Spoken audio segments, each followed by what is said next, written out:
Welcome back, ladies and gentlemen. I'm Gods, he's BSJ, and we've got Team Secret versus Beast Coast Game 2.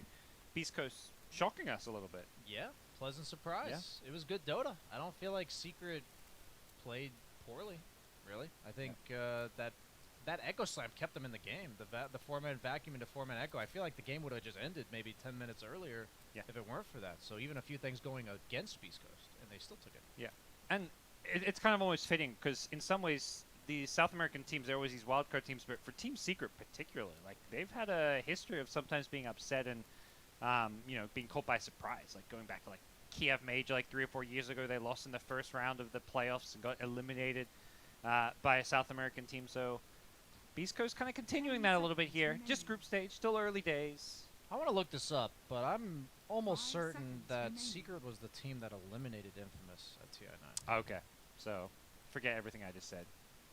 Secret doesn't. No, for whatever reason, I thought about it when you said that they were cut off Bulgar, because I remember they gave them Wraith King in like every other series. Okay. And then Secret was like, no. Okay. Not giving them Wraith King.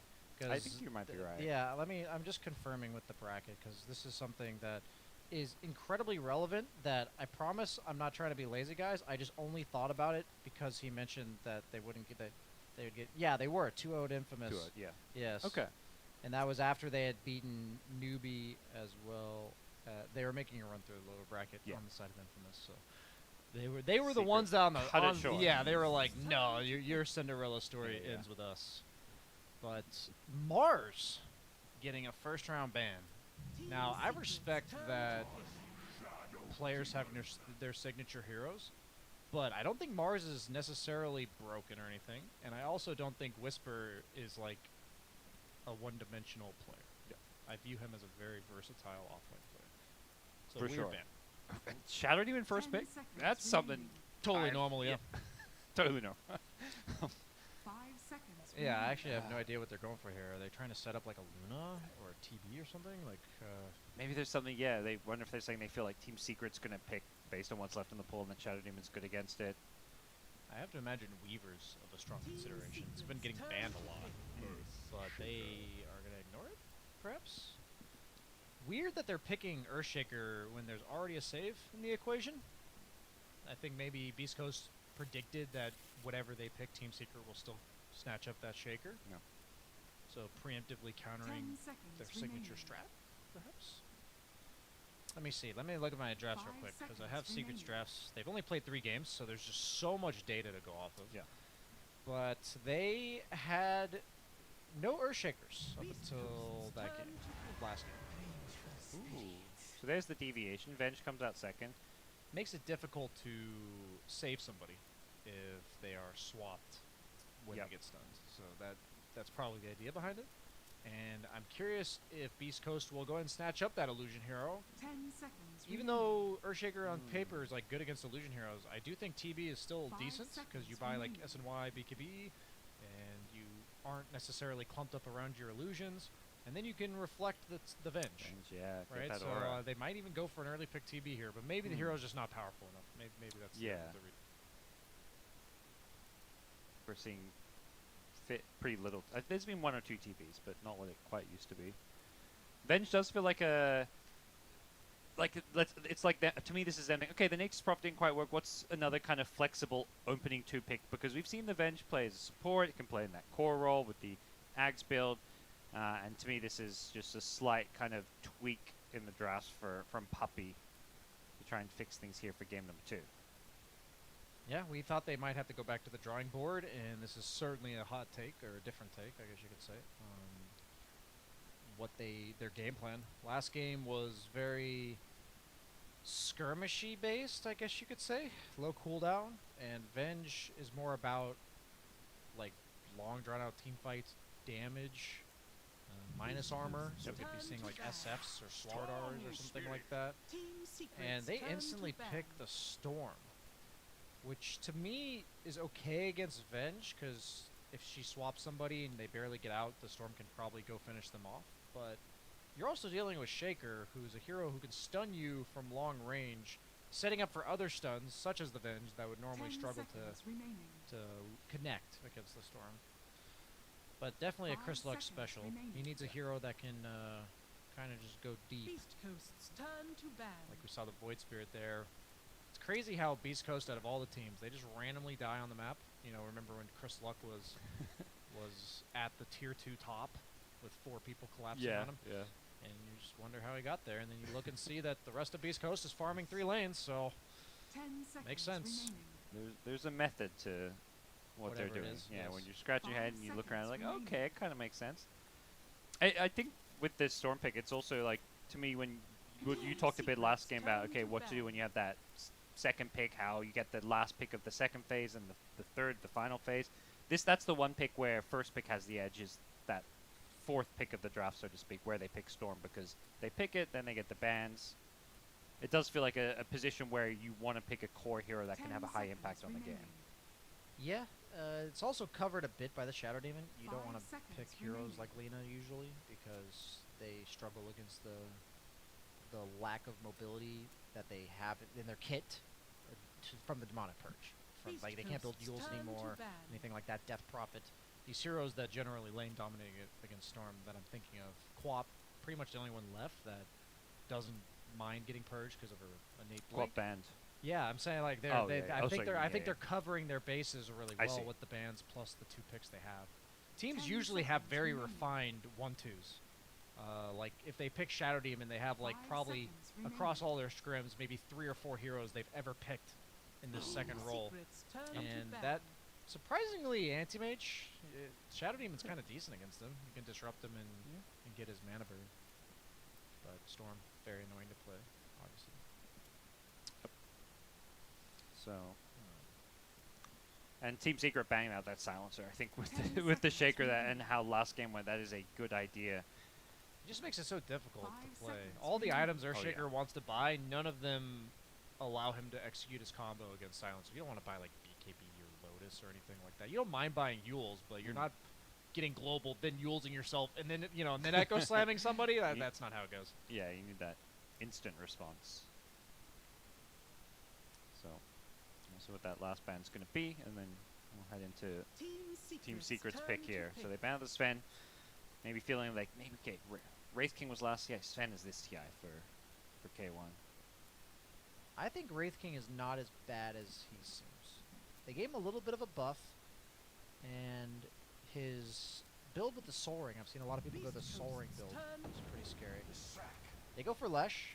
Another hero that used to get owned by SD because he built Yules and you just can't Yules yourself, but a lot of Leshes are kind of going just skipping that and going like Mana Boots, Eternal Shroud, Bloodstone, just items that are you're gonna tank and stand in place. But man, this 10 is the seconds prime Terrorblade game. If you're ever gonna pick Terrorblade game, Beast Coast, 5 this is it. seconds We saw it remaining. earlier from LGD against Quincy Crew, who had the Venge Lash. BEASTCOAST's turn to So here it is, baby. Oh. Let's go, Terrorblade. It's the prime Nyx Assassin game, I'll tell you that as well. Yeah, pretty good against the Lash. I guess Venge, you can easily carapace her spells, and Yep. probably Shakers as well. They don't have any summons heroes. Those are 10 usually the seconds biggest issues for remaining. Nyx. Yes. Heroes that can kind of just throw stuff at you, and you have to defend yourself, but you don't feel 5 good about it. seconds remaining. So maybe they'll go for that, like put Venge 5, go for like Lycan. Yeah, Lycan right now looks scary to Shadow Demon Nyx supports. one of the heroes I saw some people predicting to be like a most picked or most banned hero was Beastmaster, but that hero is nowhere to be seen. It's too fragile in the laning phase, I think. I think the hero, if it gets off the ground, is really strong, but you have to have a specific situation for it to get off the ground. So if that's the case, it means the hero will never usually be early rounded. It seems like the Lycan is just better and preferred by most teams. Like It's as far as it's easier, I the think. Helm builder, you've got the utility of the Ags build later on too. If you get the nice synergy, we've seen a lot with the Tiny. You don't have to be with your creeps, I think, is the biggest thing. On Beastmaster, Oh, you have yeah. to be in the radius of them with your aura, and on Lycan, you can just have a dragon that hits for 230 damage, and you don't have to be anywhere near it. Team Secret's turn to pick. And they go Gyro, which I like a lot less than Terrorblade. As of now, I'm gearing him up to get swapped in and die. That's what I'm looking at for Gyro. It's very hard for him to tank these spells. Usually Gyro wants a sustain support, like Wyvern, because you still have your Ag Side Gunner going off. 10 Io, seconds remaining. anything like that, Oracle, but not the case. I'm just concerned of his ability to actually stand his ground. Okay, what are these Ooh, rolls? what? Core Venge, I believe, I'm guessing. It could also be Core Shaker Yeah. with like 4 Shaman, 5 Venge. But I'm imagining it's 5 Shadow Shaman, 3 Venge, 4 Shaker. That's what would come to mind. 10 seconds. There's a lot of lockdown and control from this Team Secret side. Shaker, Shaman, it's like 2 of the most lockdown heavy supports.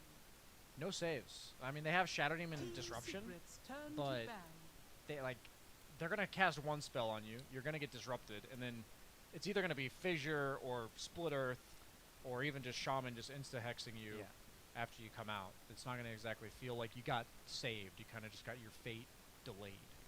It's like one of those games where like 10 seconds something like a Legion Commander with an Ag Shard or something could be really nice to save your cores. They might have to all in that offlane save, like Legion, Abaddon, Omni Knight. Yeah. I've heard crazier things. It's not ideal though against Venge. Venge is so good as a combo breaker against saves, because the guy's just in your base now rather than on top of you.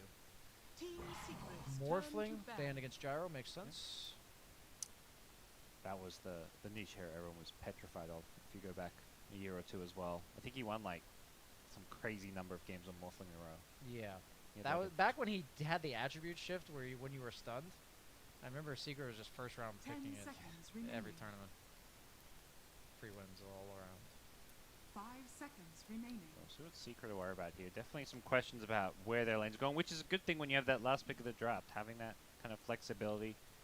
Probably a Matu hero picked up last, but we've even seen safe lane Lesh. Theoretically, safe lane Venge is not completely out of the question. Yeah, okay, it's out. Sounds like out of the question. Yeah, the thing about Venge in this meta is her job is to kind of die. I think that's what makes her good. And as a carry, as an offlane, if you're an Ags and you're still getting XP because your Ags illusion grants you XP, that's fine. But as an offlaner, that does not feel good. Or as a carry, I mean, that doesn't feel good. I think this any scenario where you do that is like you've got the Morph mid or something that will carry the game. But okay, yeah, does it's a hero I've seen Zai playing pubs on the offlane Venge, so seeing him and Yapstra playing that 10 Venge seconds Shaker lane would make remaining. sense. I'm down for some Echo Saber Juggernaut here. Oh, Medusa You may against now Nyx. select your heroes. Against Nyx Shadow Demon. I feel like those supports are really good against Medusa. It goes incredibly well with Venge. Medusa loves Venge on her team. Yeah. The AoE minus armor, the AoE or the bonus damage on all of her split shots. It gives them the hero to rally around. There's so much counter initiation coming out from Secret, and it's just a matter of how well do these stunning heroes lock down the Nyx. Because if Nyx is removed from the equation, it looks like a really good Leshrac Medusa game. But with Nyx getting mana burns off, if he ever gets items, I think BEASTCOAST will be smooth sailing from there. Is 4th position, so not going to be completely starved, but it's still a Nyx hero that just, regardless of position, is going to struggle to find a lot of farm. I've got an easy prediction for this game. Yeah? If BEASTCOAST gets a Philosopher's Stone, they're going to win the game. That's my prediction. I think Nyx needs like Ags plus 1 item to actually do the job that he needs to do in this game. Ags Etherlands kind of thing. Yeah. Maybe even want to get your Shadow Demon in Ags, though. True. Very true. The break does break Split Shot, even though it's a toggleable spell. If they get Philosopher's Stone and steal Team Secret's Philosopher's Stone, they definitely win. Yeah, that's true.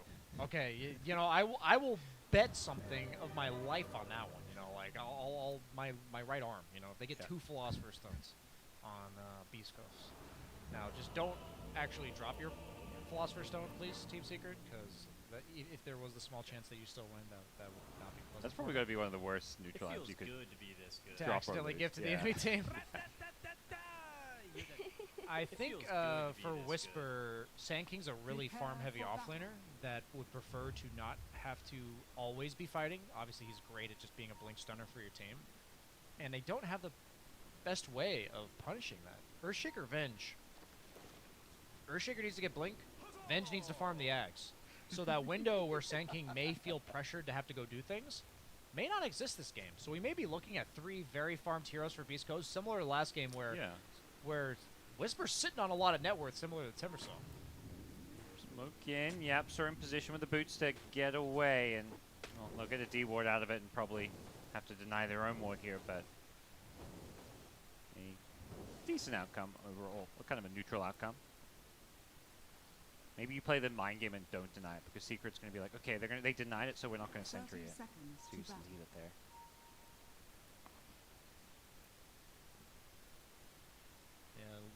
Honestly, warding makes me tired whenever I think about it. These Tired. supports just do such finesse little things with their wards, where I'm like, man, that must have been like 1,000 games of just randomly placing wards and experiencing what people do, and there's just so many slight possibilities on such a seemingly simple part of the game nowadays. You know, back in the day, I feel like I could just drop a observer ward in lane or something.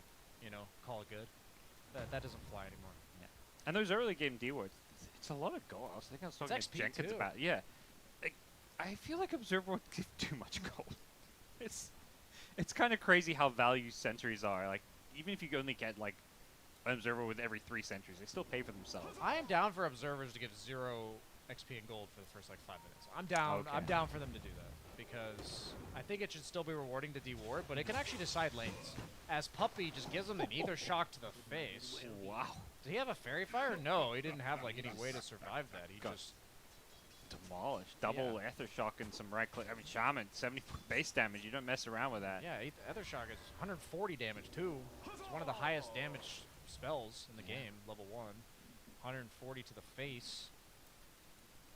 Something about like what he was doing there on Nyx, he just looked really confident. Like he's the aggressor.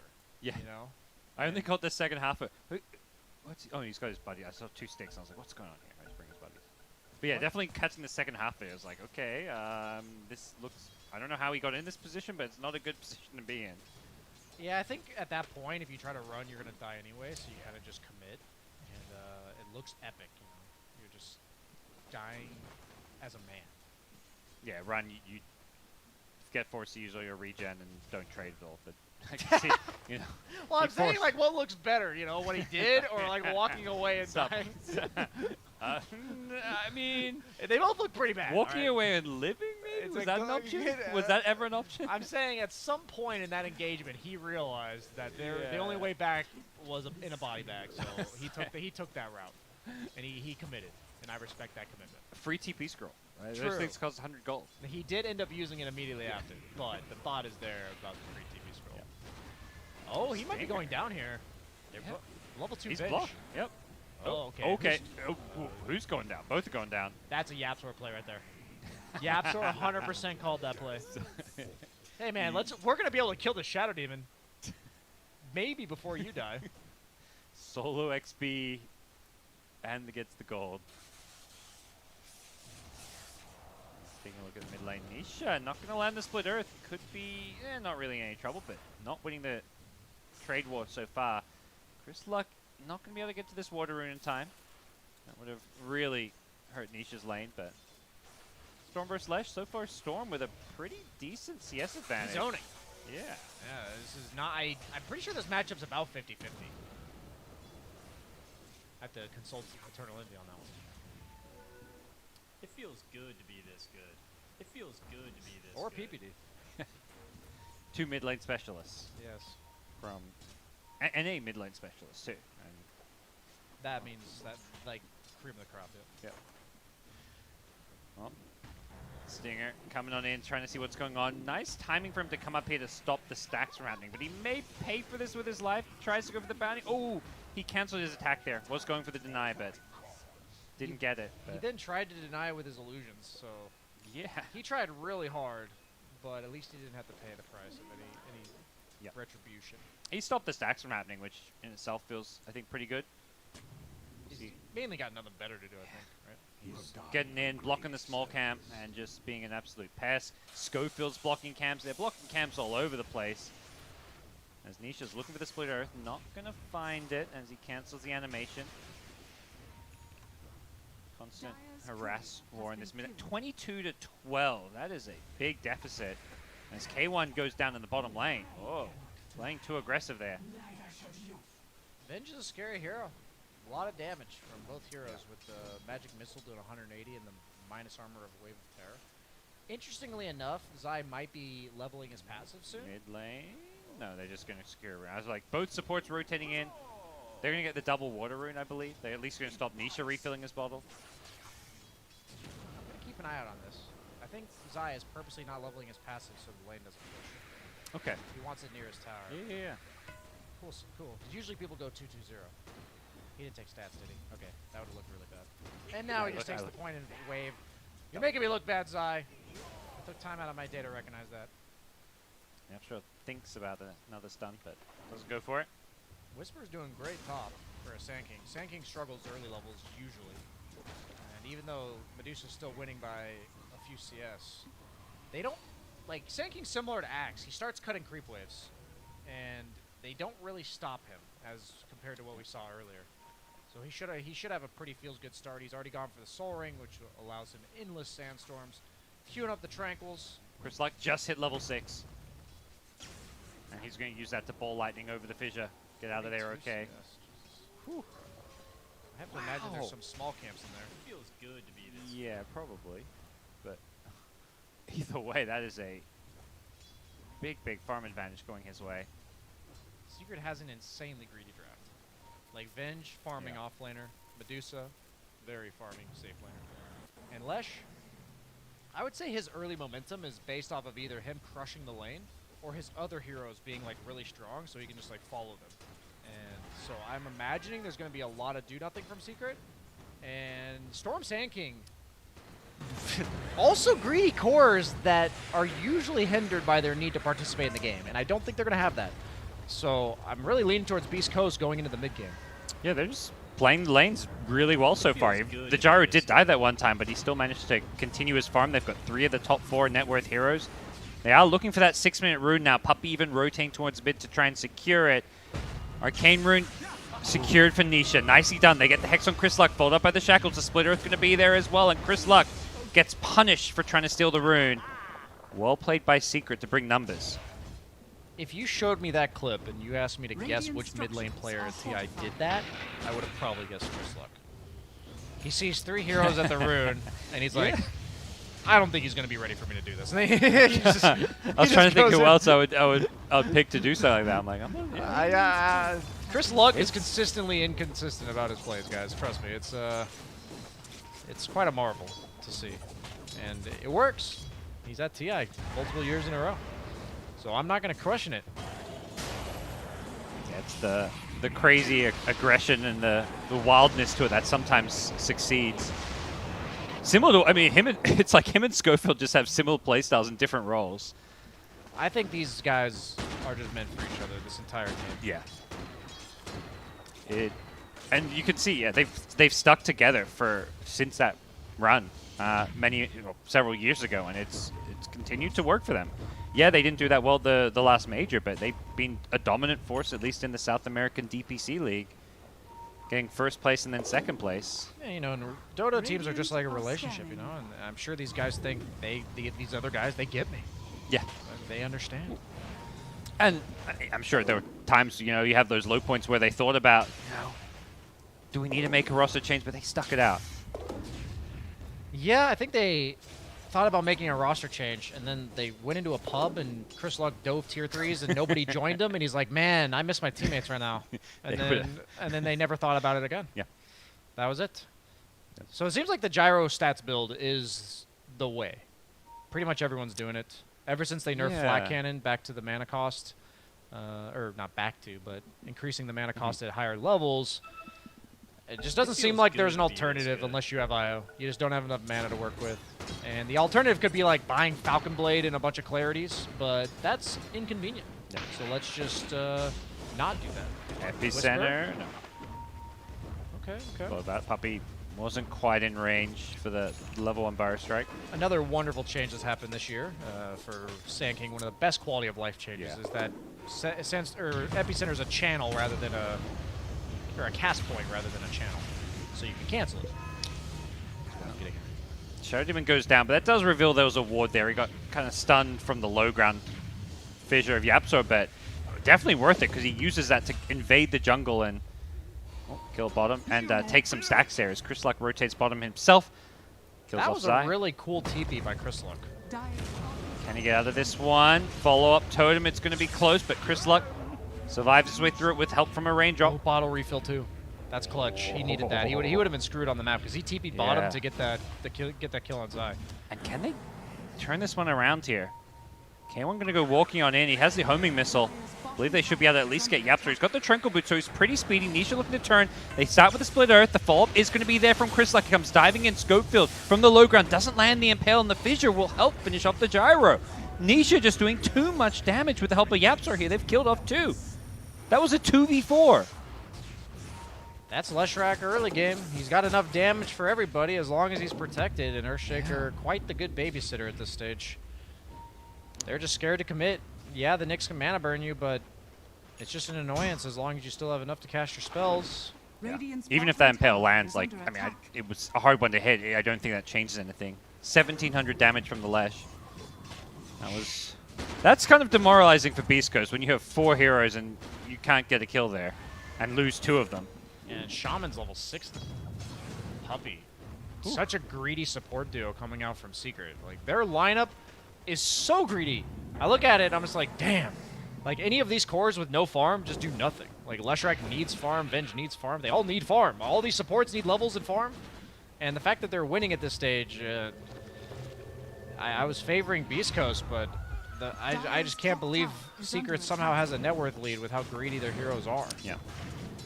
And now they are able to pressure the map with the early advantage of theirs. The Leshrac has max Edict, they've got the Serpent Wards, and while they pressure the map, of course, you've got Martu and Medusa, you can just kind of sit back and farm, so this could bode poorly for Beast Coast. Yeah, now that K1's been booted out of his lane, there's free towers all around for Nisha. He'll just walk at this one first, then walk at the next one next, which is mid tower. They don't have the best heroes for holding mid tower. Sand King's decent with Sandstorm, just sitting yourself underneath the tower, but Whisper's playing for himself top. He's not going... Oh, he is going Blink. Okay, I was confused for a second. He does have the Blink. Tranquil Soaring Blink. They definitely need the Playmaker now, because the status quo, a little bit too much greed getting away with on the side of Secret. Yeah. And they didn't even have to commit Serpent Ward, so this mid tower could be in all sorts of trouble. Even if they see a Sand King there, the Lesh can just go in the trees to Edict it down, and they've got great wards down bottom, so they catch Schofield, who is not going to find a way out of there. That was a really nice fissure to buy the extra 1/10 of a second to make sure that Nisha's stun landed before the Carapace came out, because that would have just been really annoying. Yeah. Would have got the kill regardless, but yeah. It just saves the time. Yeah. Right? And the damage being reflected, whatever it may be. Oh, the Serpent Wards, maybe preventing Nisha from edicting from the trees, but not going to matter all too much. Stinger's rich. Deny those wards, puppy. There you go. Yeah. Much better. Yes. He's trying. Yeah. Oh, not quite. Nice done by Chris Luck to clean them up, get some gold for it, as they do hold onto their mid tier 1 tower, which feels pretty important right now. And despite how badly the last, maybe 2-3 minutes has gone for Beast Coast, they are still pretty even on the overall net worth difference here. I'm just a bit nervous for K1 in the mid game. If Secret is allowed to get their items, it's much easier to kill him than it is to kill Matu this game. Because Matu's got a couple counter initiations, he's got saves with the Venge, and even though there's a Nyx on that side, on the other side, which seems annoying with the mana burn, I think Medusa will still be okay. I'm wondering if he's going to go the Manta Ags build, and the Manta Ags Ag Shard. Yeah, the which shard will shoot the shoot the snakes back out, get his mana back. Yeah, I feel like that shard has made this Nyx matchup a lot more manageable. Yes. You kind of get like a refund, you know? He can carapace you, I guess, but you still get the mana. Mid lane, Secret rotate in. They want K1 holding on to defensive disruption, and once they see that Shadow Demon, Secret decide not to commit. They want to keep playing around this mid lane. Seems like they really want this tier 1 mid tower. Yeah, he would have been a goner, but his own call down saved him. Zai on the Venge was slowed enough to not be able to get in position for the swap. As Whisper silently trying to invisibility. Yeah, I imagine Secret have seen this play. He's had it for some time. Surely shown somewhere, but even if they know it's there, he's got to just find a way, a play to make, and he's going to head towards this mid lane. Probably not the best target one to go on, especially when Yapso's in the trees with potential fissure, but they'll take what they can get. Running with the Carapace, Schofield. Forced out wards. Okay. Found that goal. But also probably just run away as Nisha shows up and Not going to be any kind of objective from it, but still a kill nonetheless. And Venge, Zai having space to farm. This Ag's probably the most value 4,200 gold on any hero in the game of Dota. Thoughts on that? I feel like Blink on Shaker, 4,200 gold on Venge. I feel like these are some of the most per gold item effectiveness in the game. Especially when you're looking at like later on, like when you compare that to, you know, for a carry to have that kind of impact this time has, like they need 20k of net worth. Yeah, exactly. You know, to have the kind of impact the Shaker can with a Blink.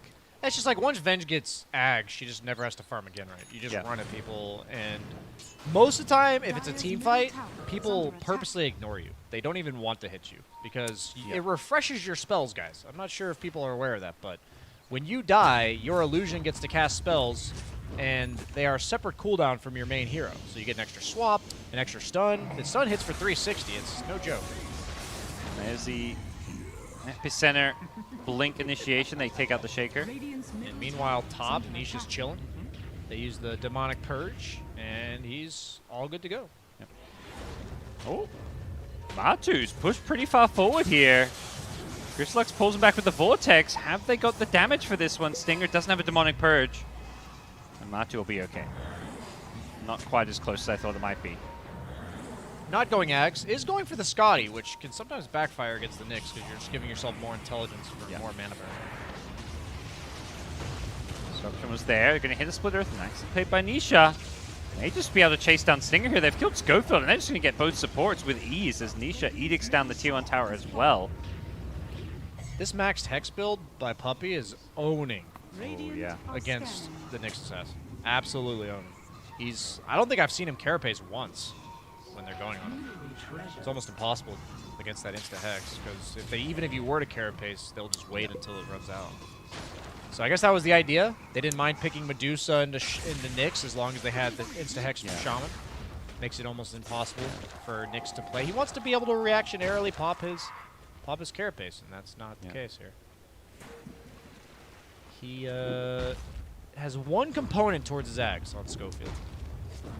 That doesn't feel too good. Well, Yaps are completing the Blink Dagger. He's got the money for it. We are going to find out, though, if my prediction will come true in the near future here. As the 17-minute mark approaches and Philosopher's Stone hangs in the balance. Will it be found? Will it be discovered by the Nyx Assassin? He doesn't even have a neutral item. Don't you Okay, get 5? there are 5 of those per tier now. Broom Handle. That's like a double damage rune for Nyx. He only hits for 67. Let's see. It's armor, right? Yeah, I mean, that's value, man. Yeah. You're CSing right now. Look at this. Yep. If he misses any of these, it's because he doesn't have the Broom Handle. Dire's middle tower. We're going to pay attention if anybody lives with like 40 health or less and he's hit them 3 times.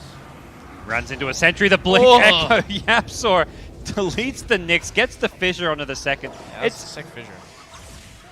It feels, I mean, this game not going anywhere near as well as last game, but this is kind of the Beast Coast motif, you know. Throw some bodies while K1 Hector farms, and in this case, Chris Luck also not there. It is the support lives.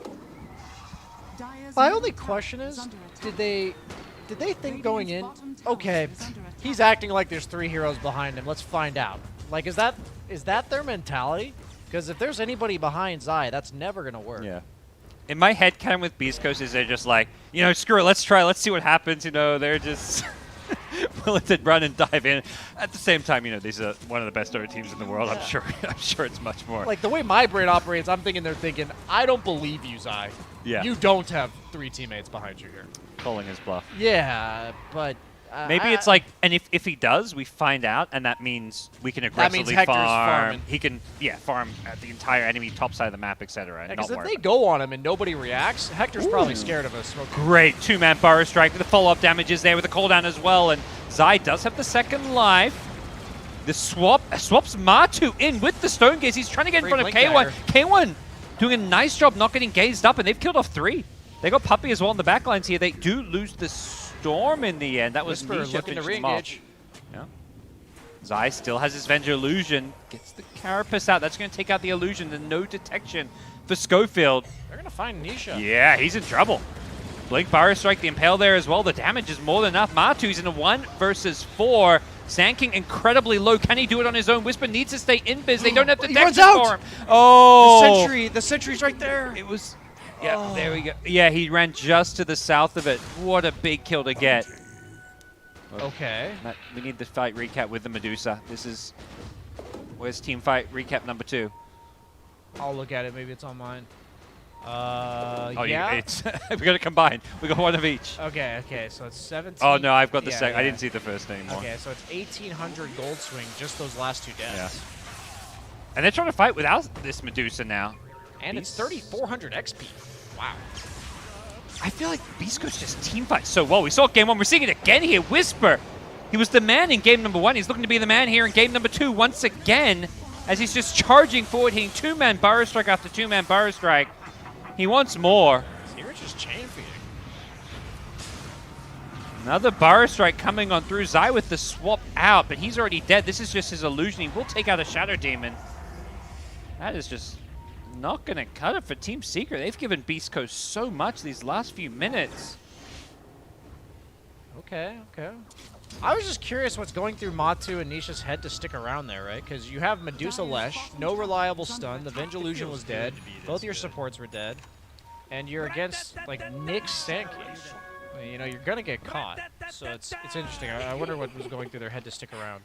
Definitely paid the price for it, as Whisper giving them the dropping the beats with that channeling and canceling Sandstorm. Yep. One of my new favorite things to do on Sand King when you've got nothing better to do. Just It's kind of see like his how- taunts, right? It's kind of like Yeah. Kind of play a game of chicken with yourself is just try and channel it longer every single time. See how far you can push it until you accidentally cast it. you have to make sure you're within blink range of a camp if you accidentally cast it, because then you can just be like, guys, I'm farming. That's my I like philosophy, it, at least. yeah. Spoken like a true ex-carry player. Yes, You're an offlane player Carry now. player stuck playing offlane. Yeah. Yes. Dyer's As middle tower Hector's got his is BKB. Oh, Philosopher's Stone! We weren't even keeping track of it. Do they have one? Yeah, Nyx Assassin, he's got the Oh. Philosopher's Stone. Oh. That's like a 3-minute earlier Acceptor. They did not get the double, though. True. I don't think Secret have one, at least not one that I see. We need Secret to be up by enough gold where they're dropping items to taunt, and that will be required. Whisper, Bar strikes away, still being chased here. Nisha with the Haste Rune does manage to get away from the Split Earth. Yule Scepter as well, he's going to be fine. Whisper He's chilling. pushing his hero to the limits, and oh, what's down here? It's Schofield. That looks like a very standard Schofield death. Yeah. You know, so we talk about the dead lane being, you know, top on Dire, bottom on Radiant. I feel like if you look at Schofield's heat map and death map, it's all there.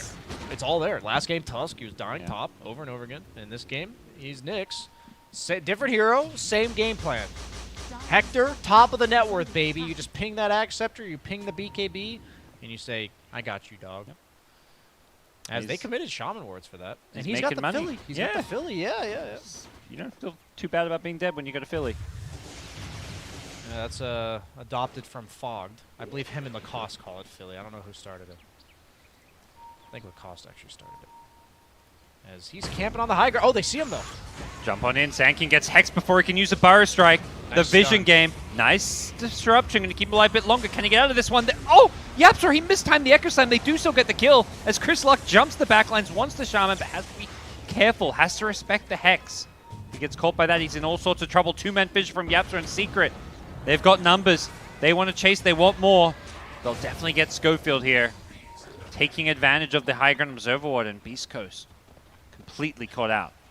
Yeah, I think if Whisper dies, BEASTCOAST has zero chance to pick fights. I think his Blink Stone is way too important. Because there's a lot of cast animations on Secret. Leshrac, all of his abilities have some sort of cast animation. Same with Shaker. Even Shaman, except for the Hex, so that instant burrow can be very disruptive for them to cast their chain of spells, and when he dies, it's really scary for BEASTCOAST to enter the fight at that point. It's kind of the same thing, yeah, the Nyx and Sanking. It's just like, do they stun first or does the Hex come first? It's like, whoever gets their spell first has such a big advantage in this team fight when there is none of that. Like game one, we had the Silencer. It's like, there's that counterplay there. Yeah, I always like competitive Dota because you think of like supports that are really good against cores, and then you think, oh, but if they have this support to deal with that support, then it's okay. Because you can't think about that stuff in clubs. So when you see it play out in competitive. It's really cool to watch. And the thing is, Zai, he has not progressed. He is going for the Ether Lens build, so he's going for more of a play around his spells than like an aura. The other options are like Pipe or Vlad's, or you can even go like Shadow Blade if you think you need to be pick off, but he's obviously got a lot of that. So he's just choosing to make it so he can swap further. That seems like a decent alternative. Bloodstone completed on Nisha. Both teams getting a Nether Shawl on their mid laner. It's pretty value here for both sides. That magic resistance. Both teams, for the time being, are predominantly magic damage. Yeah. Eventually, Matumba Man and K1 will be hitting with physical. Are they going to force them back? It looks like they're intent on it. They've got Serpent Wards, they've got Diabolic Deep, they've got a Medusa with an Aegis. Okay. And only Sanking here for the time being. They've got to maybe anticipate someone in the trees too. Yeah, Zai going to scout him out. You can't show because of the swap. Yep. And this tower getting chipped away. I believe this probably forces Secret back with K1 showing up, and yeah, the whole team's coming in. So some decent damage from Secret, and yeah, most importantly, I feel like they just force the entire Beast Coast team back to the base. Yeah, that's the goal of that move. And now Beast Coast, did they not have a smoke? Because that's like the only logical progression from there, and they have one, but it looks like they'd rather just reclaim their Shrine. Okay, save it for better times later. They felt like that may have been forced. Yeah. Scotty Aegis Medusa, so yeah, it's maybe a little scary to fight right now. How close? Yo, Nyx has Ags. Okay, so we do have that big upgrade. Once they get Lotus Orb on Whisper, it's pretty huge. Against Venge Shaman, it allows him to even just like Sandstorm in the middle of fights, and he won't get swapped. Yeah. Or hexed or anything like that. I mean, you'll still get hexed, but you know you won't get a chance to. Just a very, very good item in this game. Round 2. I think Soul Hero's top lane. Like, okay, you're going to go push top again. We're going to keep pressuring you. No Aegis on left. Yeah, Nisha's going to be a little careful. The swap save is there. Potential Epicenter Whisper cancels that one for now. There's the disruption, making some Medusa illusions himself as Matu's going to be a little bit careful. Does get Burrow struck here. Does still have the Aegis player on him. Whisper getting sunned up, gets bailed out here, and now K1 goes charging with the flak damage. They take out Medusa once. Can they do it a second time? Storm still has full mana. He can come back in. He's got an Arcane Rune as well. Finds Puppy, and the Burrow strike. Sick Epicenter. Burrow. Huge damage on the backlines here. Nisha's trying to land Split Earth. He can't do so. Medusa, meanwhile, doing some good damage on the front lines. Got disrupted again, but they're just getting deleted. The Soul Catcher is doing so much here as Matu is so incredibly low. The Burrow! My God, again! Whisper cannot be stopped. This man carrying. on the Sand King is just demolishing Team Secret. His two-man Burrow strikes this game, I feel like I've seen at least like 7 or 8 of them. You and I said the exact same words, like unplanned. You know, we did not coordinate that at all. It just goes to show that like it only warrants one reaction when you see those plays. Like that's just crazy. Yeah. This man is so good. It's so consistent. He just hits like 3 in a row. Schofield was always my favorite player to watch, but I unironically think Whisper is their best player. I think he is irreplaceable in this squad. I think they're all honestly all irreplaceable, but Whisper, man, I think you could tell if Beast Coast is winning based on Whisper. Yeah. Like whatever he's doing in the game. If he looks like this, they're winning the game. Just like last game on Timber, he's 10-1 KDD. But these type of plays are just game winning. Oh. He had to do 2 of them in that fight. And Chris Luck also dodged the Echo Slam by Yapstor. He was kind of predicting it. He didn't react to the Earthshaker, but he was constantly zip-zap zooping all over the place and narrowly missed on Yapstor. So that not connecting allowed Chris Luck to go back to base and reset, which was crucial damage towards finishing those targets off. So a lot of little plays, not just from Whisper, but either way, pretty incredible. And we all know Beast Coast is going to win because they got the Philosopher's Stone. That was the way you said going right now. So the last game where, we kind of felt pretty good about Secret's draft at the start and things started okay, but then suddenly Beast, they're just team fighting so well here in the mid game. Everything kind of clicking all of a sudden, like even just the basic things like Medusa, you get disrupted, those Medusa illusions just absolutely destroying the Team Secret side as well. Yeah, that's why I was a bit concerned when they picked it against Shadow Demon. Like, you don't feel bad at all just disrupting Medusa. Her illusions, like, Shadow Demon's illusions, I think are 70%. How much? 75% illusion damage. You're getting 150% damage when you get the 2 illusions. And as long as Medusa's locked down, they're probably not killing those illusions.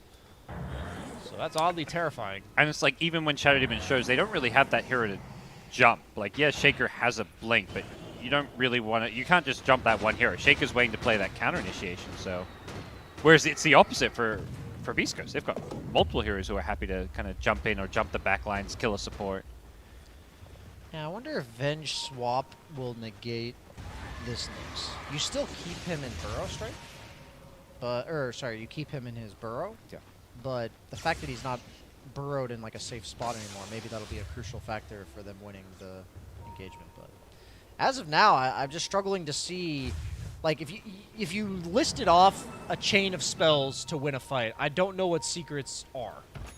You know, barring like a 4-man Echo Slam, which I don't think Beast Coast will give them because Sand King's always going to be in the back looking to blink. Chris Luck's going to be looking to zip. Oh, here it is. There you go.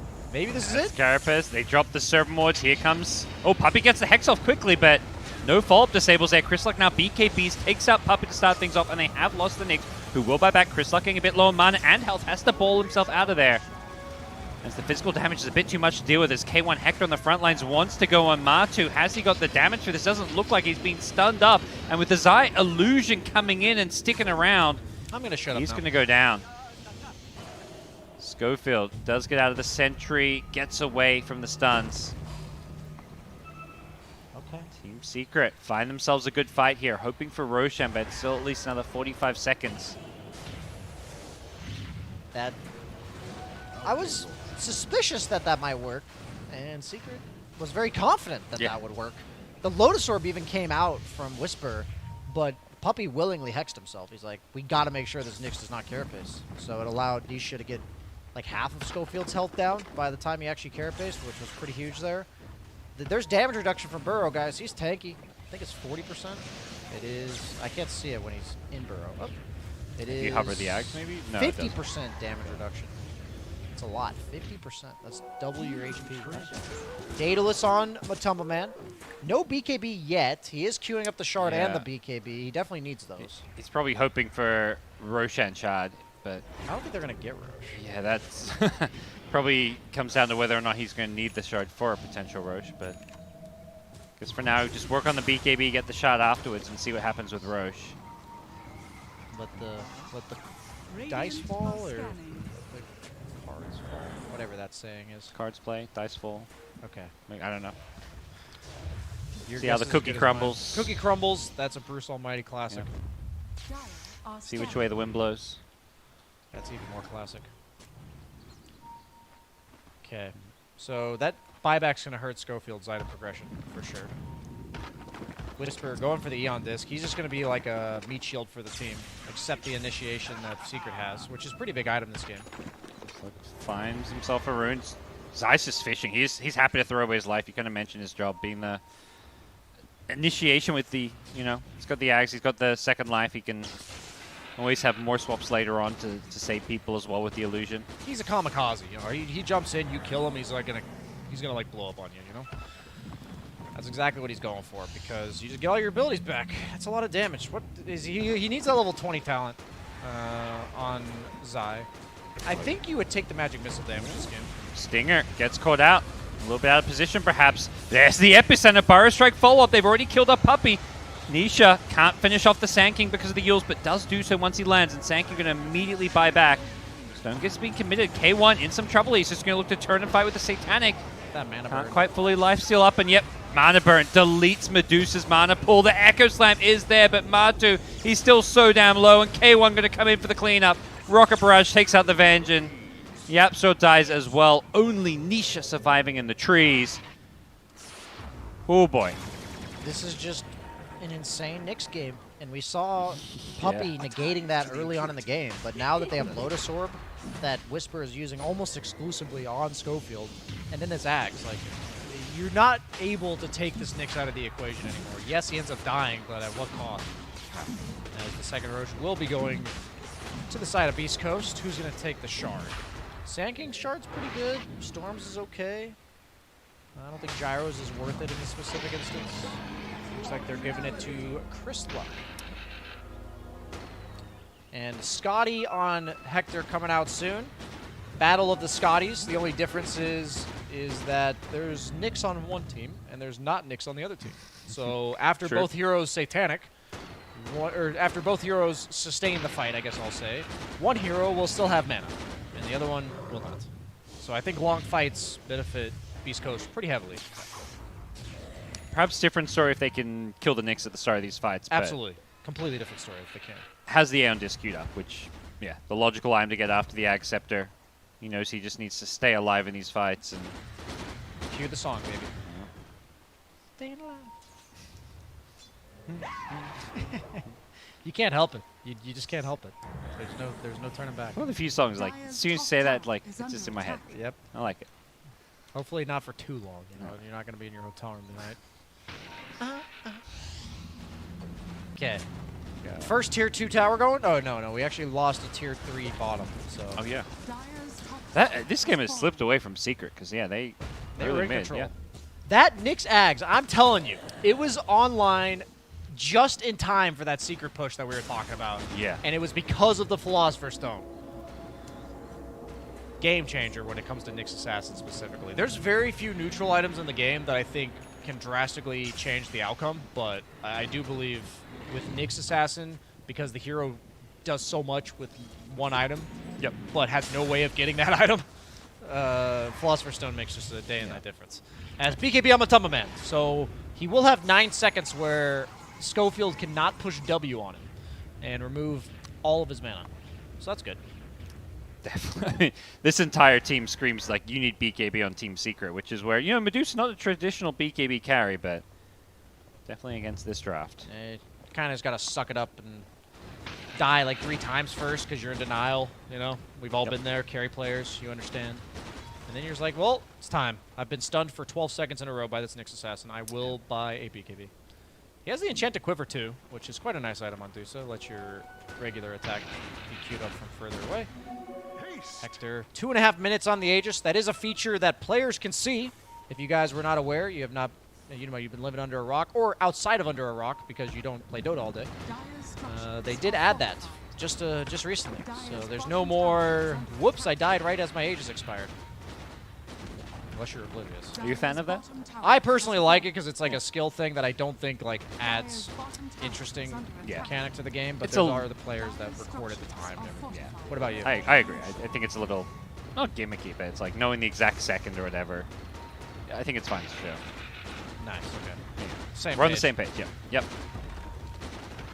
Little cheeky Lesh illusion, poking around. Swapping on the Nyx. He wasn't burrowed, but he's got the Aeon Disc. Can he get into the burrow afterwards? It's perhaps too late. He's been hexed now as well to jump in. Storm Chris Luck gets gazed up. Does manage to zip his way out of there. They're taking out Puppy. That's a lot of the disables. Nisha in trouble, getting chased down by the Skadi. Gyro is the damage there. Yes, it is.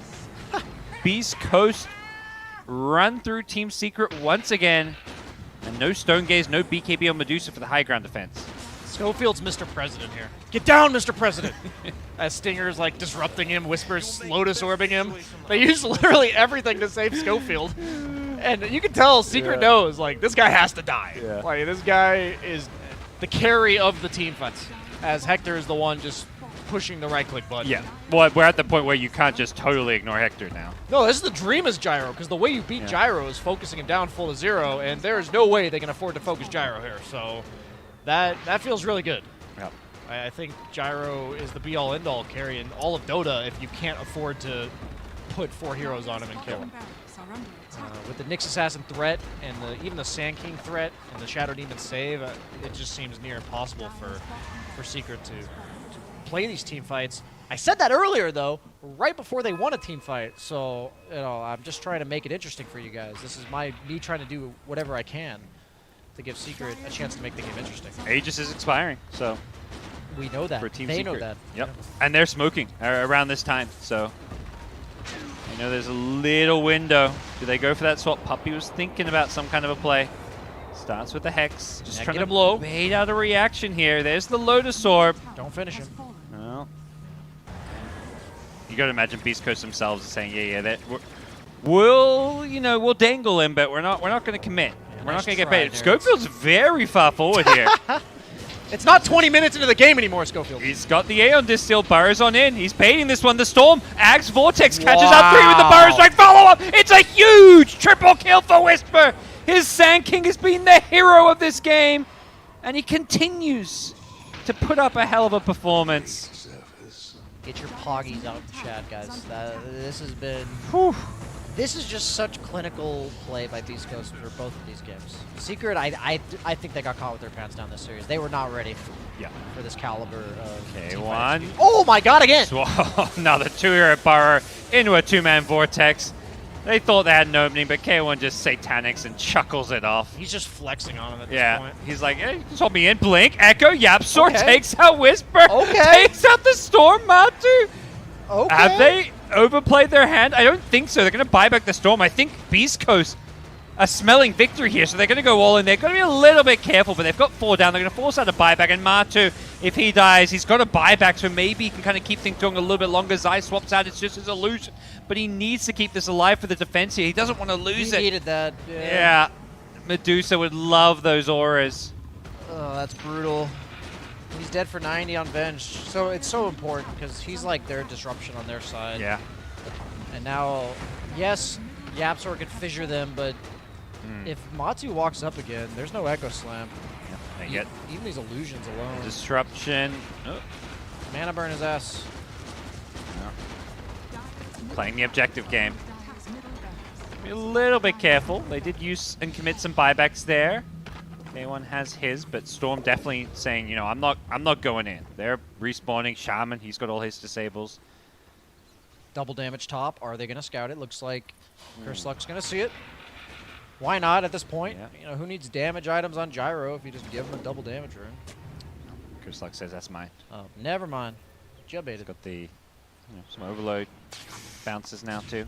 It's level 25. And now time for some tier 4 items. They've got a few more to pick up still. Beast Coast get themselves a 2 racks advantage and a 22k gold advantage over Team Secret. Potentially about to 2-0. One of the top teams of the tournament, perhaps. The aesthetics cap is like an insane item in certain games, and I feel like this is one of them. It's like a pseudo Eon disc, right? Like, it's not as good. But Who's going to carry this one? I have to imagine it's one of the supports. Sanking with the Trickster Cloak. Psychic Headband, and what's next? He's still on the Philly. He's, you know, he's like, this item won me the game. I can't part with it. It's honestly, like, the item that I was talking about, the aesthetics cap, is so good that nobody's going to use it because they know that the game is already in their favor pretty drastically, and that would just be unfair. So, thank you, Beast Coast. We appreciate you in more ways than one. As Nisha is faking the Diabolic Edict, making the Leshrac Duo a little weird jiggle there. He's very entertained, I guess you could say, is why he's doing that. For Secret, I see a relic queued up, and I'm guessing that means, yeah, a rapier. That's... We're in that desperation territory. Down 4 racks. I thought Like you were Game going to say Medusa. Radiance. Yeah. No, this is definitely where you got to go. If he dies one more time, the game's over anyway. If you can say those words in a sentence, then you probably just need to buy Rapier.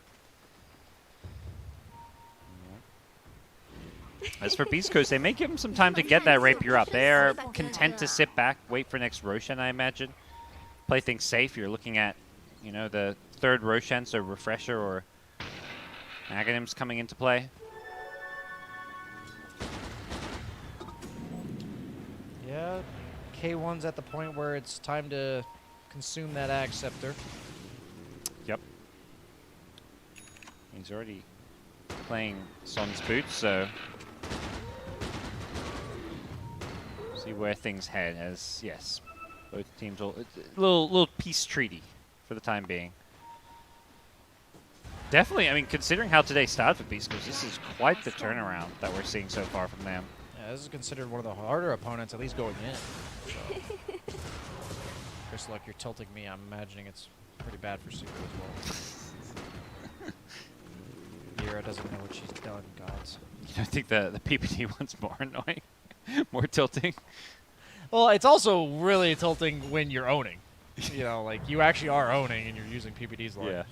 The thing about the Mira lab is that you could just spam it when you're feeding and your team's Yeah. winning, you know, and you're still just as tilted. So I think It's more the multi-purpose. Yeah, it's the potential of the PBD one. I think is higher. I agree with you there. He's going refresher on gyro. I guess that's like for the double DKB eventually. The 7th Got item. the slots for yeah. It's like, Yeah, he's going to some issues? consume the Ags. I guess he's waiting for buyback plus Ags. even when he consumes the eggs, he's got an MKB, so I don't know whether refresher fits Yeah, in, but- 7th item. Okay, so it's, yeah, the old backpack one. That's when you reset the fight, swap it in. Who does the Ags go to? Storm's already got one. Probably Shadow Shadow Demon, Demon. right? Yeah, that's That pretty sounds pretty gross, good. actually. It's either him or Sand King. If you break Venge and she dies, does she still get the illusion? Because it's tied to her passive. Oh, they give it Sand King. I think Whisper's like, I've been carrying so hard. Give me this one. Honestly, like, he's landing 2-man burrow strikes when it's not double the lane. So why not give him some lane?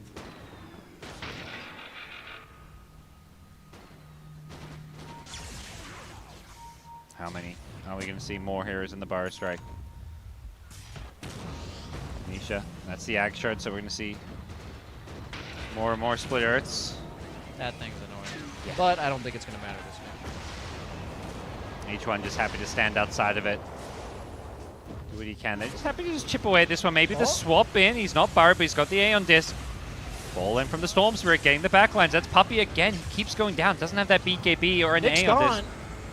Taking out Nyx, but he'll just buy back. The Stone Gaze being committed. K1 getting low, has a Satanic. Can he life steal up through this one? You betcha. Still alive, still holding his ground, still fighting. As Shaker goes down, multiple barracks from BEASTCOAST. They want to force this. They want to end this one. They've got 4 dead, and that's surely going to be GG. You know what else feels good? It feels good to 2-0 Team Secret for BEASTCOAST and their fans. This is a huge win here on day 1 of the TI group stage. That sends a message to everybody in Group B, I believe. This might be the best series I've seen in a long time by one individual player. Whisper. Yeah. Whisper just styled on these fools, man. Secret, that might as well have been 5 knees on Secret, man. They were getting owned. I mean, honestly, Secret, I think played pretty well. I think they... OG in their ability to react to the situation, but instead moving in towards bottom lane. Saxa is tracked up, still level 5. Steal his money. Get that cash. Carapace and the stun back. Saxa pulls them away in the vacuum there from DM, but Sumail's come down. He wants to have a play with this one. Vacuum himself back in towards DM, and Sumail, he surged back. Oh, still gets the kill. First kill on the board. This might be the combo that they're gonna need. Vacuum from Morphling into Sanking Stun into Ancient Apparition Blast. And then Nyx Impale as well, right? You've got the Burrow and the Impale. Double bug stun. Saxa balled upon though. Tracked up, and money going to be flowing into the bank accounts of GPK. Dawnbreaker has ulti available once again, so you gotta be careful about that. The stun, the heals. Sanctioned Relic. Is that Radiance or? I guess so. Just- I don't think I want more damage. Give me Relic. Radiance might be a bit tough against Nyx Assassin, Divine Rapier. but we'll see.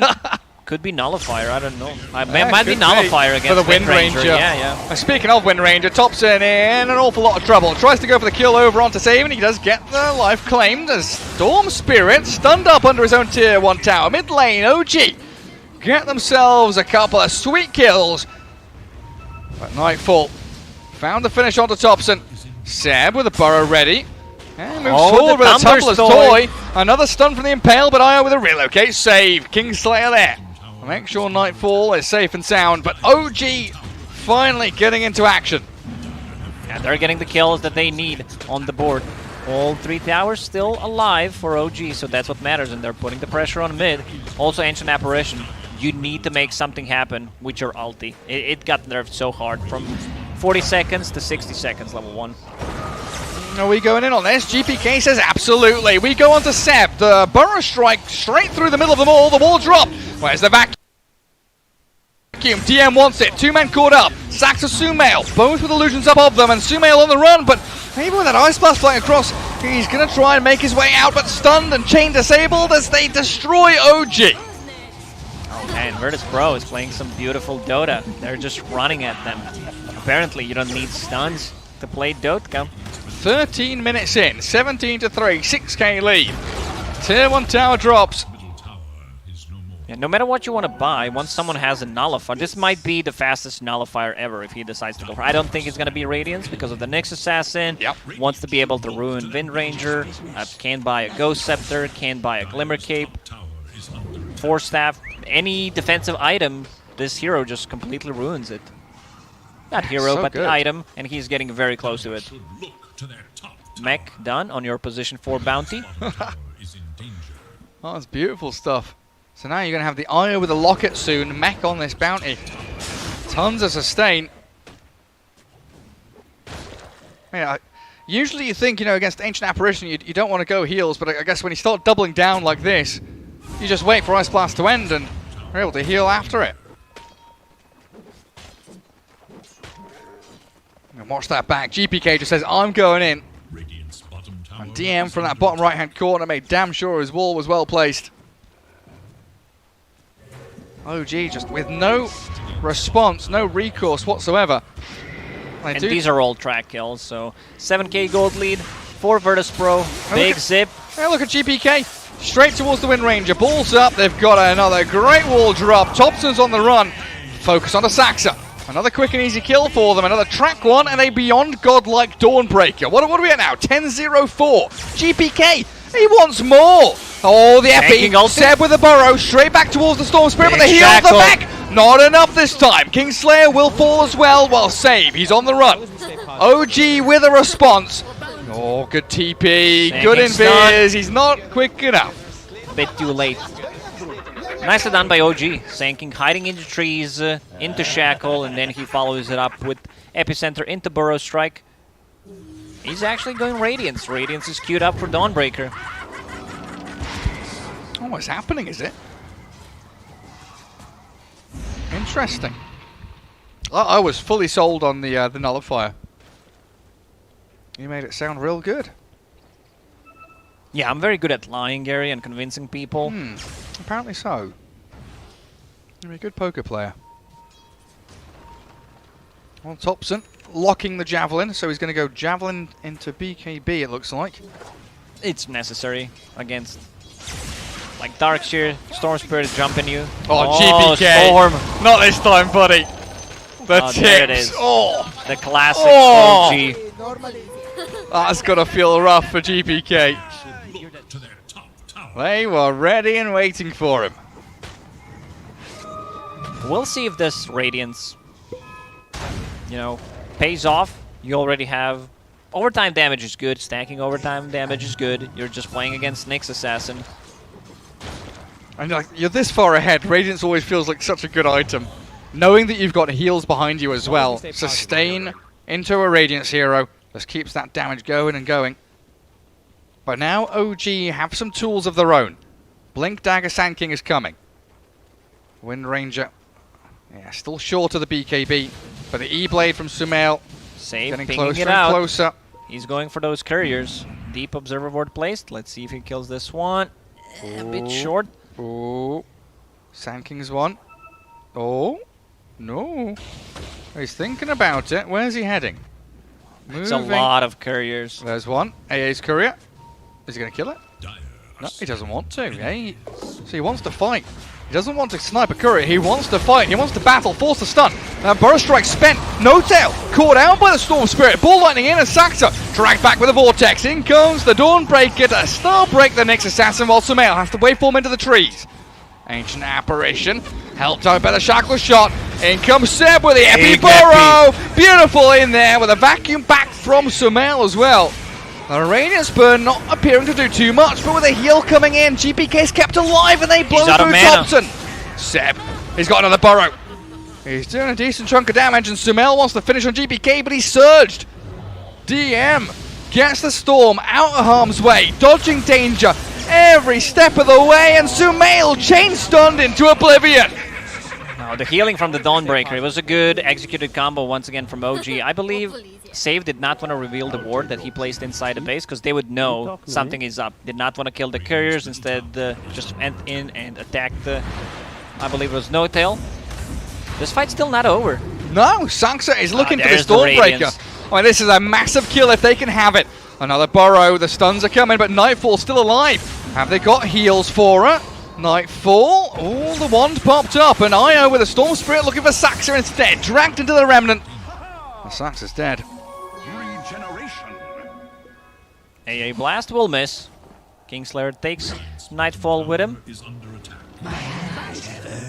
You can disassemble Echo Saber because you want to have BKB in those fights, especially with Radiance against Nyx Assassin, so I assume Nightfall will do that. We can see it back. So that was save, setting things up, keeping that vision going. And OG, even though they found the Bounty Hunter, spending a stun on Bounty means you don't have the stun for the Storm. And if you don't have the stun for that Storm, GPK, he's going to dance all over your grave. This is the combo. OG already said it, because they were in a tough spot. They will need to pull off Vacuum into Nyx Assassin stun, into Shackle, Epi, or Burrow Strike. You really don't have the best hero to turn into this game. Darkseer is definitely the best one. Pretty much, yeah. It's got to be. Oh, Kingslayer, he's dug up a Kobold. Sentry there will spot Saxa coming. It might also give away this Radiant Vision they've got very deep. Seb leading the charge off to the west side of the map. Save scouts him out. Tracking Seb, but look at GPK. He's waiting to see who else shows up here. 2, 3 heroes from VP are still in that mid lane. So Storm doesn't want to show his face just yet.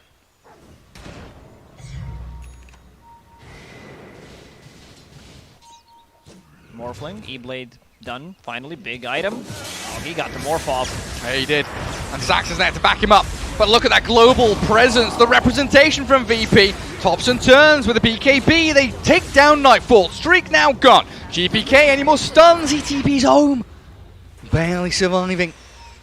And save under a Radiant Sentry does get scouted just for a split second there. And no tail, yeah, catches with the dust. Burrow Strike, yeah, you can hold it. Don't need to spend it just yet. Give him the high fives instead. And Thompson will look to clear up the kill. Radiance, this time around, no BKB. Also not going for disassemble option. You can still go back to Echo Saber. That's really good. Like, he could have had BKB in that fight instead of he bought Augur Axe, which I think is a big mistake. Also, I would prefer if that's a nullifier. You're still playing into Nyx Assassin. He's going to change down you for 5 seconds. Yeah. Yeah, the Radiant's starting to feel like a bit of an awkward choice for them. OG is making a comeback. I see Morphling queuing up Aghanim Scepter, then you can turn into like either Nyx. There's so many good targets you can morph into your own team. Either Windranger with another Shackle, Sanking with the Burrow Strike. And DM, blink stun from Sable started off that real quick jump, apparently not quick enough. He's able to scurry away from there thanks to the Force Staff of the Bounty Hunter. Saxa was trying to go on a creep that had Ion Shell on. Talking to me? Didn't manage to land the stun there. So DM survives to fight another day. Dawnbreaker BKB is all but complete.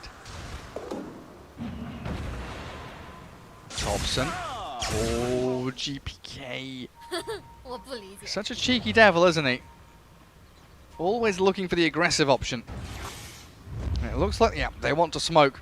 Make a Thompson play. has always been a master, innovative in terms of items. BKB, after finishing the Maelstrom, I see Gleipnir. I really like that. It's a great setup for Burrow Strike, great setup for Nyx Assassin Stun, Shackle, you name it, and to keep Storm Spirit in place. After BKB, of course.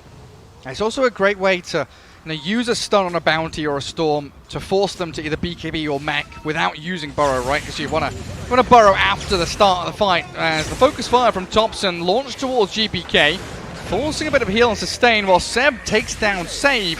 That's very deep from Thompson though, still contending with his entire VP squad. Is he not going to be able to survive through that?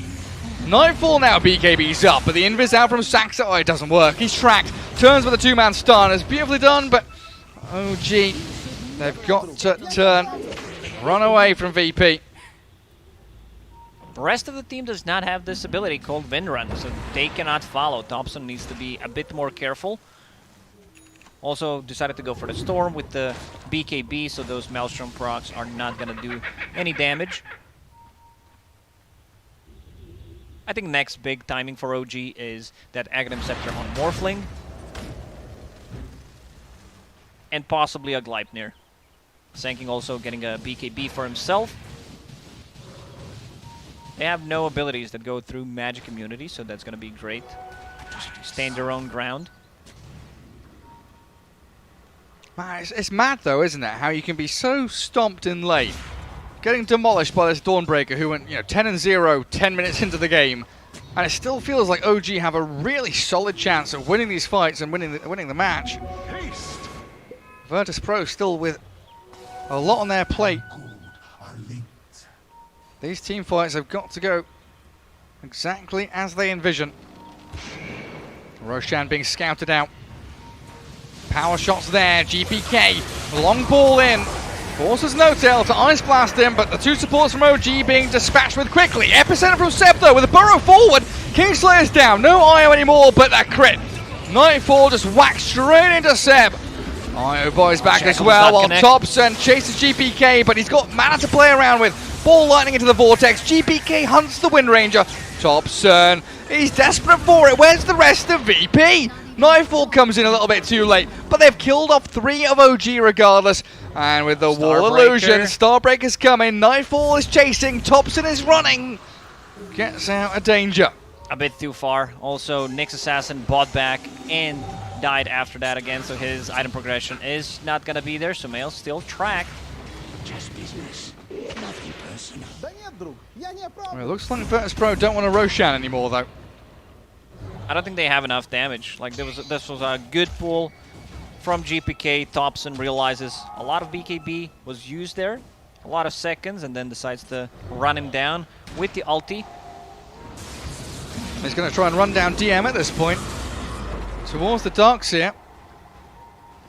Does have Seb as backup again, just trying to hold on to these tree lines, hide away in the fog, look for any opportunity to strike back, but OG are in full retreat mode.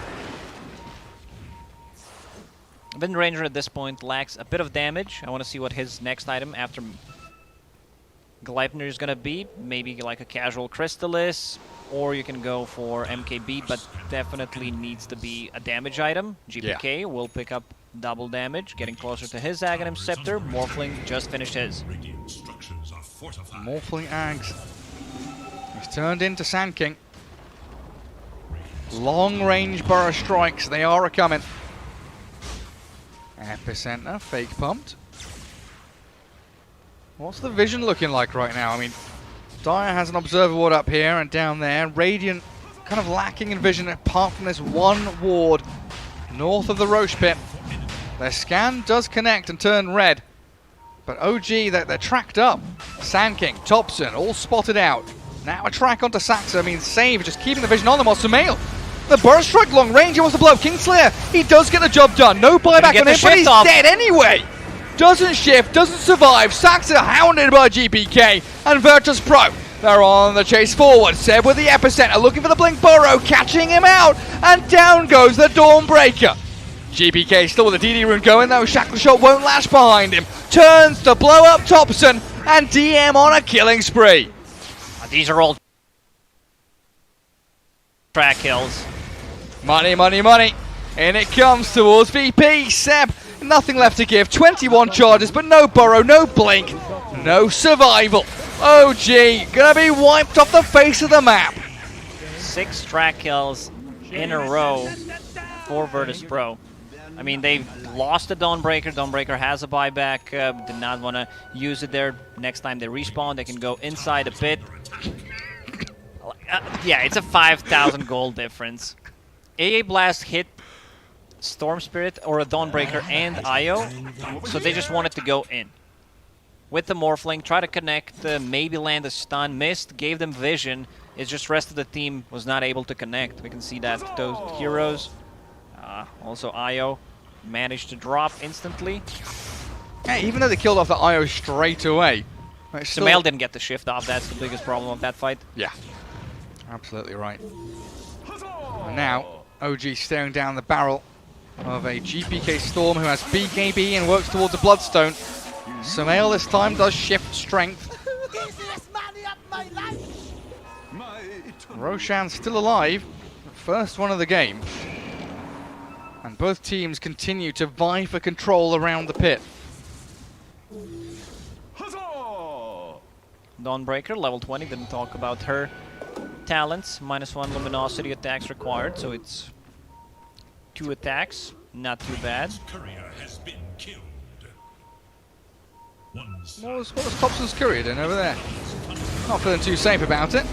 Goes for an attempt on to save, but that's now BKB and Focus Fire down. They just desperately scramble around Roshan, not wanting to give it to VP. Well, this means Nightfall. Pulling creeps, farming waves. Pulling creeps, 29 minutes in, efficiency. Yeah, it's pretty good. And this is all while OG hold up on their high ground in this Radiant Triangle. And yet again, Sumail turns into Sand King. Save spotted under the sentry. OG considering their options here. They throw the Gleipnir, Storm in and out. And he's dancing on Seb as the Ice Blast flies towards DM, but Nightfall's arrived with his own BKB, and the Seb Burrow Strike doesn't get him to high ground, so the Starbreaker whacks him down. Sumail's back in though. Oh, Nightfall dropping very low pretty quickly. The cold feet there, not going to snap, and the relocate doesn't take him back. Virtus Pro, a 1-for-1 trade, which OG are going to be happy about. Unless GPK finds a big fit. Oh, Sumail blown up again. The Storm cut through the trees on the left and finds their key target. Buyback though from 2 of OG. Epicenter stun finds GPK. These are worth buybacks for OG because they will get the Roche, they will get the kills, and they will get a lot of gold from those. They're going to find Kingslayer as well, potentially. He's got Glimmer and Holy Locket, but look at the cavalry. It's coming charging over the hills. Thompson, Sam, and Sumail. Not going to get him. Let him Ignore him. Go for that Roche. They need to give Aegis the Morphling because he just bought back. Seb did not pop a BKB. He was holding it and then just Dawnbreaker crit him. I'm loving No Tails items at this point though. Tranquil's Wand. Trying to get a Blink Dagger next. Oh, he's got 2 clarities on Courier. 6 slotted if he splits it. You make best situation out of no situation. Oh, he's got plenty, look at him. Shame. Aghanim Scepter coming up for that Wind Ranger. It looks like. So not going to go for a damage item, but instead going to go for that Wind Run. Dire's middle tower is under attack. Evasion is not bad. These heroes don't have weight to pierce through it.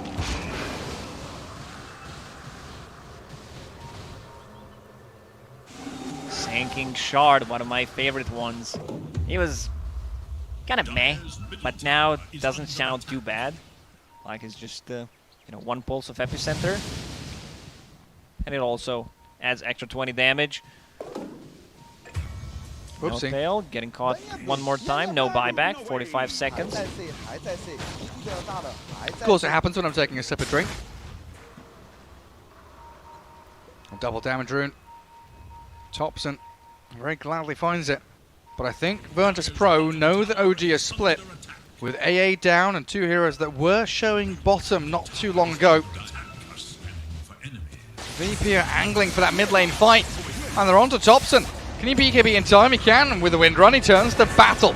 Dusting out from Saxa, rooting up onto Save, and Seb's there. The Sumail Morphling catches him with a double stun. Thompson's still alive somehow. Finally brought down by GPK.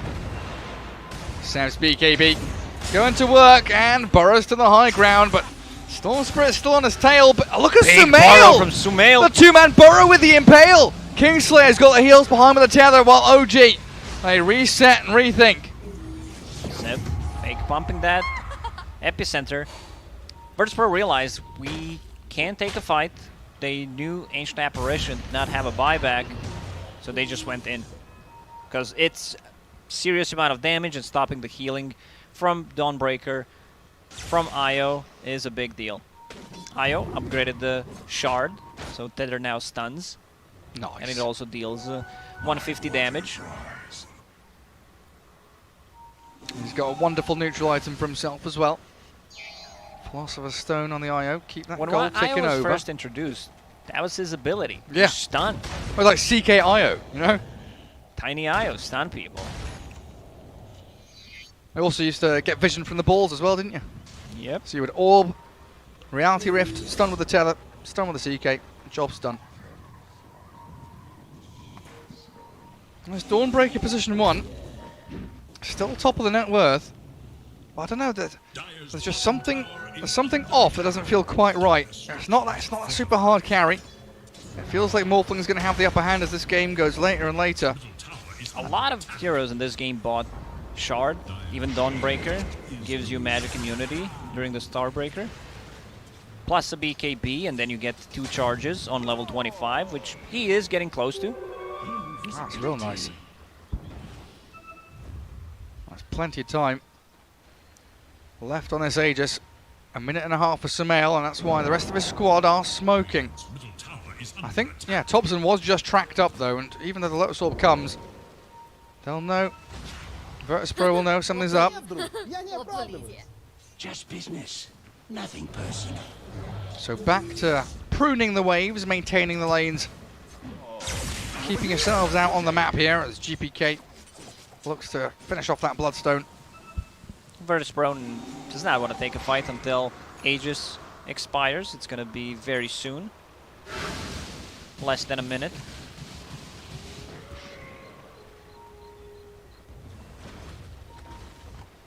Was GPK thinking about it?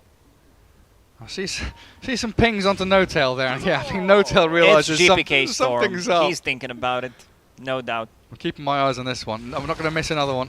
Look at that! No-Tail puts a vortex down and blinks away. Sod off, GPK. I don't want to get involved with you. Storm TP's in mid, so it looks like smoke time for Virtus Pro. Aegis going to be reclaimed very shortly. 15 seconds, in fact. 2 heroes in mid. Topson shows. If they can find a fight down bottom, and there's no way here for Topson or for No-Tail to make their way across the map. But look at this vision. Hiding in the trees. Double bugs and Sumail behind them. Not going to get scouted. Not going to get picked off. And the scan even connects on the save. Oh, the dire scan sees him. GPK makes the long ball in. Trying to find Seb, Sand King. He doesn't BKB yet. Doesn't BKB at all. You could have tried a BKB and just possibly TP out. No buyback for a minute and 40. And those extra seconds when he bought back in the previous fight are now added. Minute and a half without a Sanking. That also means that Morphling can't turn into Sanking anymore. Probably the next target will be Windranger. Double Shackle, double Windrun. GPK wants a refresher orb on his Storm.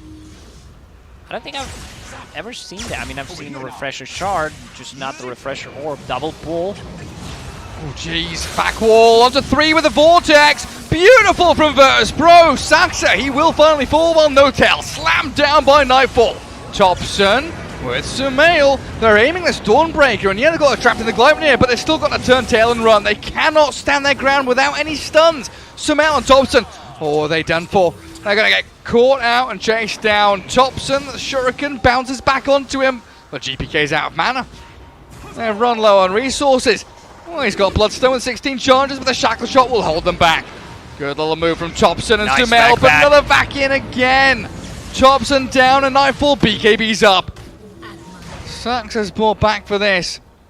Do they have any reveal? Nightfall needs to be careful. This is a lot of damage from He's him. He's gonna going to solo die. kill him. Saxa solo kills the Dawnbreaker.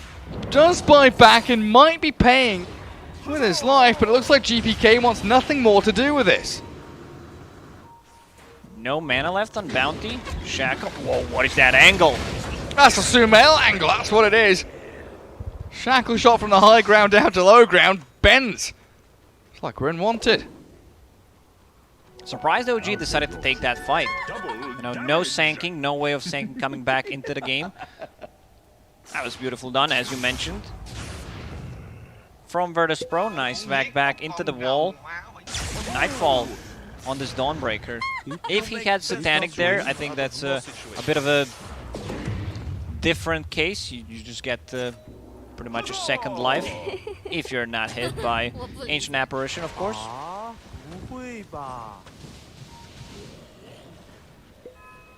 Still a solid lead from Virtus Pro, but now it feels like everyone's just waiting for that next Roshan to actually plant your flag on this map and claim an area for your own. A long spawn though, 2 minutes 40, so the teams are going to have to entertain themselves otherwise. I believe that's a double hex done on Virtus Pro. One on Darkseer and one on Save's Bounty Hunter. Oh boy. That's huge. It's just a great way to set things up. Bounty from the Invis, if he can cut into backlines, also possibly surprise Morphling, they can blow him up. Yeah, if they catch Morphling with a double hex, chain up the stuns, it could be game over for OG. Buyback wise, how are we looking? OG have one buyback available, that's the Ancient Apparition. VP have two, and here we go, onto tops and we go. The Scythe of Vice, but no real follow through. So that was Save showing his. DM still smoked and has his hidden. OG, precarious position. Going from low ground to high ground right now. And Nightfall, of course, can quickly join in. GPK, the turnaround from Seb, gets the stun in onto Save. Ice Blast coming, but won't connect. Nightfall bails back out as VP, they reset. The wall's already been dropped, but Seb spent his BKB. Thompson and Sumail struggling to really get into a fight and do anything. Those Morphling illusions are causing a lot of issues. Like, you need to be able to burst him down with the Ethereal Blade, which you kind of don't want to. You want to save that, but you might need to. Oh, Seb. He's jumped in aggressively. Sumail with a burst strike. BKBs himself up. They get another burrow forward with a three-man. With a Vortex, GPK. He catches the back lines, but doesn't kill anyone off. Thompson destroys the Storm. No buyback on him. Focus fires and gets a double kill. Save now. Scythe be damned. Can't do a thing. And Roche will respawn in 40 seconds. Virtus Pro, how are we buyback-wise? They have one on Io. Bounty Hunter does not have one, bought a full Hex. Storm Spirit also does not have a buyback. Dawnbreaker just deals a ton of damage, but those Shackles, like, once you get focused by a Focus Fire and Windranger's getting closer to level 25, I also want to see which talent he's going to choose. Focus Fire, like, last 20 seconds, if you get a kill, sounds really good. Because you can just use it again. Yeah, especially after the last fight where he got 2 kills.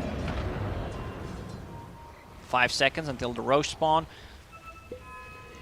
So the very annoying Ice Vortex, you're fighting there constantly. Just the combination of sanking, stunning people into, let's say, Nyx Assassin, Sandstorm, E-Blade, all that damage is amplified. You make best situation. Starts to become problematic. And now, like you said, OG win the one team fight that allows them to take the Roshan. Aegis Morphling. Oh yeah, give that shard to Windranger, Gale Force. It's really a sick shard. You don't want to buy it, you do not want to spend gold on it as a core Windranger, as a support, it's fine. If you get it for free though. Yeah, this one for free sounds better. Just being able to push people or pull them, set things up for a possible Shackle, Ancient Apparition Blast, they can't run away. My waters rise. Man, this Witchbane on the Windranger, pretty damn good, especially against the Storm Spirit as well. 2,500 on that max mana pool. Yeah, and also being able to dispel the track, purge it off, which is really nice. Super handy. VP now, even though they've had this net worth lead for the entire game, feel like they're playing from behind once more. But a 2-man Vortex, jumping from Dawnbreaker, wall dropped on the Thompson too. He BKBs and turns to fight them. Storm Spirit has to zip away. Nightfall, Shackle shotted. Sumail's in with the burrows around. The Impale's hit onto 2 of them. He's They've got the real low. E-Blade. Nightfall in trouble. Hexed up on the side though. Is GPK trying to come in with another Vortex? Yes, Nightfall Satanic up and healed to full. Sumail loses the Aegis. Oh, he couldn't get the Satanic off. But Seb's back in with another big burrow. OG wants to continue fighting. I'm not sure that's the greatest plan though, because Nightfall is brute forcing ya. Triple kills OG. Well, I can say for certain, Gary, that after this game, we're going to see more of a Dawnbreaker carry. Oh, because yeah. this hero has some sick talents. Shackle on a bounty. Not enough damage. Just not enough damage. And there are a couple of buybacks available. Unfortunately, Saxa does not have one. I think we had like 20 buybacks in this game. Yeah, I'm starting to lose track. But we've got a few more. Morphling and Wind Ranger both have buyback available. As do Dawnbreaker, Darkseer, Storm, and Bounty Hunter. Oh, there's a DD rune at spawn bottom. Not scouted by the courier. VP, bigger fish to fry. Focusing on high ground. They want tier 3s. They want barracks. Try and put this game to an end. Yeah, they have led the entirety of the game, even though OG have weaseled themselves into positions. Alright, it looks like comebacks are possible. Losing out on your buildings now. Yeah. There's the Gale Force. The Gale Force pushing them around. GPK, BKBs. They're focusing on the Wind Ranger. Thompson shredded. Buyback forced out from him. Sumail has to waveform back towards Fountain though. And you're losing out on your bottom lane of barracks. Nightfall shifts into that mid lane. They've got a Morphling Illusion from the wall to play with too. Shackle does not connect. They focus fire on the Dawnbreaker. Nightfall straight into the mix behind the tier 4. Sumail barely waveforms away. Great Gleipnir out from Thompson, but the little piggy sprinting around while Seb. Epicenter Burrow kills off the 2 supports and Sumail gets a double kill. Off the back of no Seb mana. stuns. And they need to run down the mid lane. Also, double damage is available on the right side. So they need to pick it up. Thompson, he already knows. He's just checking the rune. Will be pleasantly surprised by what he sees. Why, hello there. I'll give it to Sumail. We do have triple buybacks ready for VP. And Darkseer, he's smoked up, hiding in his base. There's one of them. Bounty Hunter returns. What an incredible game between these two undefeated teams at TI10 so far. Virtus Pro, they will need to use buybacks. 50 seconds, double damage on Sumail. They have no choice. I mean, look at that. Even through backdoor regeneration, Sumail making short work of the buildings. Glyph is popped, 40 seconds. All 3 heroes. Scythe back. In comes Seb though. They've got the burrows and the stuns, but they're losing so quickly on Sumail's HP. Now he gets back in with a Satanic. The turnaround and nearly blows up save. Misses out ever so barely with that shotgun play. But that might be enough for OG to say, okay, hey, they triple board back on 2 of their big cores as well. Let's just sit, relax, reset, and look for our opening. Whoever loses a core that just bought back will have tremendous advantage. Oh, DM needs to be careful. He does have buyback, one of the few heroes that currently has it. And there comes Seb, yet again setting up for OG.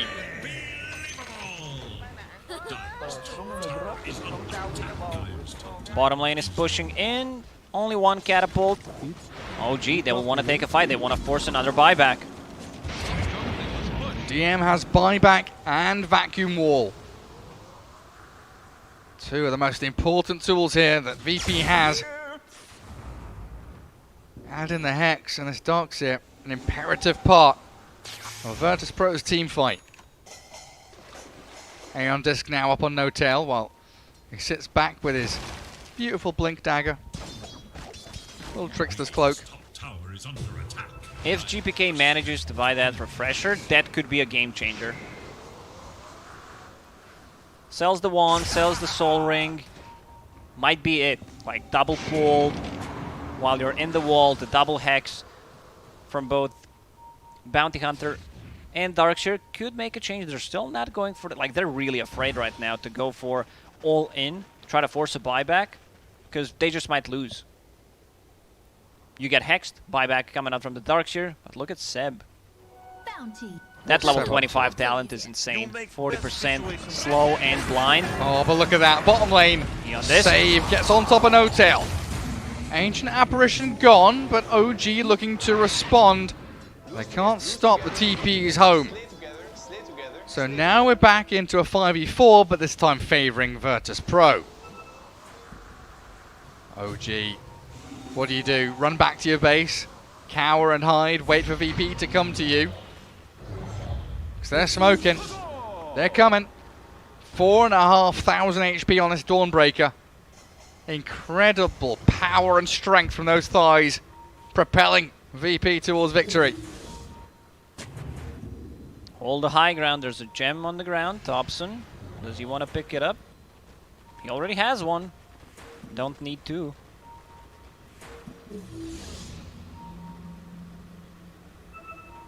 Very sneakily. Kingslayer. His ward is spotted.